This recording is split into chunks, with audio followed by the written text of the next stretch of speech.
আজকে আমরা সিমুইয়ের পায়েস করবো। আমি দেখুন কিভাবে করছি।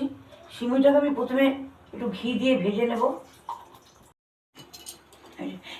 সিমুইটা ভাজা সিমুই, তার সত্ত্বেও একটুখানি টেস্টের জন্য আমি সামান্য ঘি দিয়ে একটু নেড়ে নেব, তাহলে একটু খেতে ভালো হয়। সিমুইটা ঘি দিয়ে ভাজলে সিমুইয়ের পায়েসটা খেতে টেস্ট হয় বেশি। এই 2 মিনিট ভেজে তুলে নিচ্ছি। দুধটা আগে থেকে জাল দিয়ে নিয়েছি। এবার দুধটা যাতে লেগে না যায় পায়েসে, তার জন্য সামান্য জল দিয়ে নিচ্ছি করে দিচ্ছি। প্রথমে যদি সামান্য জল দেওয়া যায় তাহলে পায়েসটা লেগে যায় না। এখানে আমি সামান্য আমুল দুধ গুলে নিচ্ছি।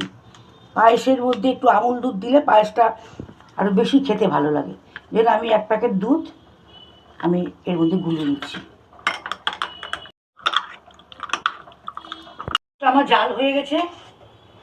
এবারে ভেজে রাখা সিমুইটাকে আমি দিয়ে দিচ্ছি। আমি শীতকালে এরকম খেজুরের গুড় কিনে স্টক করে রেখে দিই। এটা ফ্রিজের মধ্যে থাকে সারা বছর। যখনই পায়েস করি তখন এখান থেকে খেজুরের গুড় নিয়ে আমি পায়েস করি।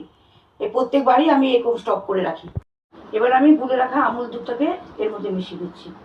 এতে পায়েসটা একটু ঘন হবে এবং খেতেও ভালো লাগবে। সিমুইগুলো সিদ্ধ হয়ে গেছে। এরপরে আমি খেজুরের গুড়টা এর মধ্যে দিয়ে দিচ্ছি। আমি যেহেতু খেজুরের গুড় দিয়ে করছি, খেজুরের গুড়ের টেস্ট একটা অন্যরকম, গন্ধ আলাদা। এই জন্য আমি এখানে কোনো এলাচ ব্যবহার করছি না। পায়েসটা আমার হয়ে এসছে। সিমুইয়ের পায়েস খুব তাড়াতাড়ি হয়ে যায়। এবার আমি 5 মিনিট ফুটিয়ে আমি নামিয়ে নেব। এইটা আমার সিমুইয়ের পায়েস রেডি। খেজুরের গুড় দিয়ে সিমুইয়ের পায়েস তৈরি করেছি। আমার ভিডিওটা ভালো লাগলে লাইক, শেয়ার ও কমেন্টস করে দিন। Like, comment, and subscribe.